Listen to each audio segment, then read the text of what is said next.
Hello everyone, welcome again. Today we will read next part of that chapter मेरे संग की औरतें मृदुलागर। 15 अगस्त 1947 को जब देश को आज़ादी मिली, या कहना चाहिए जब आज़ादी पाने का जश्न मनाया गया, तो दुर्योग से मैं बीमार थी। मैं कौन है? मृदुलागर। उन दिनों टाइफाइड खासा जानलेवा रोग माना जाता था। लेखिका में देशभक्ति की भावना कूट कूट कर भरी थी। लेकिन 15 अगस्त 1947 जब देश आज़ाद हुआ था, सभी उत्साह में थे। यह उत्सव मनाना चाहते थे, जा रहे थे, सभी हर्षोल्लास थे। किंतु लेखिका टाइफाइड के कारण नहीं जा सकी। इसीलिए मेरे मृदुलागर के तमाम रोने धोने के बावजूद डॉक्टर ने मुझे इंडिया गेट जाकर जश्न में शिरकत करने की इजाज़त नहीं दी। चूँकि डॉक्टर अपने नाना के परम मित्र थे, उनसे ज़्यादा ही नाना थे, इसलिए हमारे पिताजी जो बात बात पर सत्ताधारियों से लड़ते भिड़ते रहते थे, चुप्पी साध गए। डॉक्टर ने जैसा कहा उसे मान लिया। मैं बदस्तूर रोती कलपती रही। क्या कोई बच्चा इकलौती गुड़िया के टूट जाने पर रोया होगा? मेरी उम्र तब 9 वर्ष की थी। इतनी छोटी नहीं कि गुड़िया से बहलती, और इतनी बड़ी भी नहीं कि डॉक्टरी तर्क समझ सकती। तंग आकर पिताजी ने मुझे ब्रदर्स कारामजो उपन्यास दे दिया कि तुम इसे पढ़ो, अकेलापन महसूस नहीं होगा। किताबें पढ़ने का मुझे मिराग था, शौक था, लेकिन उपन्यास पढ़ने की भी उनकी उम्र नहीं थी। जब कुछ देर बाद मैंने देखा कि पिताजी को छोड़कर घर के बाकी सभी प्राणी पलायन कर चुके हैं, जा चुके हैं, और पिताजी दूसरे कमरे में बैठे अपनी किताब पढ़ रहे थे, तो रोना धोना छोड़कर मैंने भी किताब खोल ली। एक बार शुरू कर लेने पर उसने मुझे इतनी मोहलत नहीं दी कि मैं दोबारा रोना शुरू करूं या और काम पकड़ूं। उस वक्त मुझे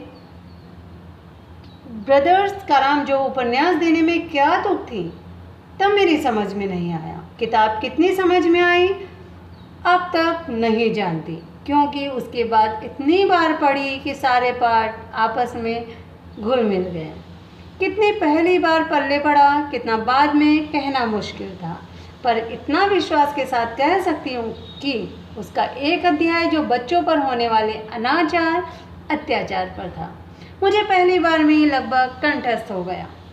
उम्र के हर पड़ाव पर वह मेरे साथ रहा और मेरे लेखन के एक महत्वपूर्ण भाग को प्रभावित करता रहा। जैसे जादू का कालीन मेरा नाटक नहीं, वह 3 किलो की चोरी जैसी कहानियाँ व कट गुलाब उपन्यास के कई अंश भाग। माँ जी की मन्नत का असर रहा होगा कि मैं ही नहीं, मेरी चारों बहनें भी लड़की होने के नाते किसी हीन भावना का शिकार नहीं हुई। नानी, माँ और परदादी की परंपरा बरकरार रखते हुए लीक पर चढ़ने से ही इनकार किए रही। तो अब तक हमने 3 कैरेक्टर्स पढ़े हैं। नानी जो कि पर्दानशी थी, अनपढ़ औरत थी, कभी अपने पति से भी नजरें मिलाकर बात नहीं करती थी, किंतु उम्र के आखिरी पड़ाव पर जब वह मरणासन पर पहुंच चुकी थी, तब उन्होंने अपने पति से ख्वाहिश रखी कि मैं आपके मित्र प्यारेलाल जी से मिलना चाहती हूँ। उनसे उन्होंने कहा कि आप मेरी इकलौती पुत्री के लिए आप जैसा ही देशभक्त वर ढूंढिए, और उनकी ख्वाहिश के अनुसार उनकी बेटी के लिए ऐसा ही वर ढूंढा गया। लेकिन बेटी तो आज़ाद ख्यालों की थी, पाश्चात्य संस्कृति की पक्षधर थी, बहुत नाजुक थी, वह एक अच्छी माँ नहीं बन पाई। किंतु कभी एक व्यक्ति की गोपनीय बात दूसरे से नहीं कहती थी, और इसी के चलते उनके परिवार में उनकी बहुत ही इज्जत थी, और साथ ही साथ वह एक साहब की पुत्री थी, इसीलिए भी उनका सब सम्मान किया करते थे। उन्हें बुक्स पढ़ने का शौक़ था, संगीत सुनने का शौक़ था, और सारे काम वह अधिकतर काम लेटे लेटे किया करती थी। सो नाउ आफ्टर दैट परदादी, जिन्होंने अपनी पतों का पोती की बहू के पहला बच्चा पुत्री मांगा, और गांव में वह फेमस थी। सभी जानते थे कि वह जो भी ख्वाहिश रखती है वह पूरी होती है। वह कभी आवश्यकता से अधिक संग्रह नहीं करती थी। सो इस तरह से परदादी की आप क्वालिटी देखेंगे और फिर दादी माँ के बारे में देखेंगे। अब आप देखेंगे, अब लेखिका अपनी बहनों के बारे में बता रही है। सुनाओ, पहली लड़की जिसके लिए मन्नत मांगी गई थी वह मैं नहीं हूँ। मृदुला गर्ग ने कहा कि वह मैं नहीं हूँ, मेरी बड़ी बहन मंजुला भगत थी। घर का नाम था रानी। उनकी मोस्टली सिस्टर्स का नाम दो नाम थे। उनका निकनेम था रानी और बाहर का था मंजुला। लेखिका उतार हुआ मंजुला भगत, क्योंकि लिखना शादी के बाद शुरू किया था और अपना नाम बदलकर पति का ग्रहण करने में, पति का सरनेम ग्रहण करने में उन्हें कोई हीन भावना आड़े नहीं आई, इसीलिए पैदाइशी जैन नाम छोड़ भगत बन गई। दूसरे नंबर पर मैं थी, मृदुला गर्ग। घर का नाम उमा। ध्यान रखेंगे हर कैरेक्टर जिसके भी दो नाम में आप ध्यान रखेंगे किसका नाम क्या था, किसमें क्या स्पेशलिटी थी। सो लेखिका मृदुला गर्ग का घर का नाम उमा था। मैंने भी शादी के बाद लिखना शुरू किया, सो बतौर लेखिका नाम चला मृदुला गर्ग। मुझे याद है जब हमने लिखना शुरू किया उससे कुछ पहले नारीवाद का चलन हुआ था। शादी के बाद नाम न बदलने का रिवाज उसी ने चलाया था। मन्नू भंडारी का हवाला देकर हमसे पूछा भी जाता था कि आप लोग इतनी पोंगापंथी घर गुस्सू क्यों हैं, नाम क्यों बदला। हमारे पास उसका कोई ढंग का जवाब नहीं होता था। अब भी नहीं है, पर नाम न बदलने से अपने व्यक्तित्व को कोई नुकसान नहीं हुआ, मैंने नहीं देखा। पूछने को तो पिताजी से लोग यह भी पूछते थे कि आप 5 बेटियों से आपका मन नहीं भरा जो हर बेटी के दो नाम रख दिए। मुझसे छोटी बहन का घर का नाम था गौरी और बाहर का नाम चित्रा। वह नहीं लिखती थी। उसका कहना है कि इसीलिए नहीं लिखती क्योंकि घर में कोई पढ़ने वाला भी तो होना चाहिए। खैर, उसके बाद चौथी 5वीं बेटियां पैदा हुई और पिताजी ने इतनी बात जमाने की सुनी कि उनका एक नाम ही रखा। रेणु और अचला दोनों भी लीग से हटकर कार्य करती थी। उनमें अपनी क्वालिटी थी, अलग शख्सियत थी। 5 बहनों के बाद एक भाई हुआ, राजू। मजे की बात यह है कि बीच की 2 बहनें ही लेखन से बची रही और अचला और राजू फिर उसमें जा फंसे। दोनों भी लेखक बन गए। अचला मुझसे 8 साल छोटी है और वक्त के बदलाव की लाज रखते हुए अंग्रेजी में लिखती है, पर राजू फिर हिंदी के हवाले हो गया।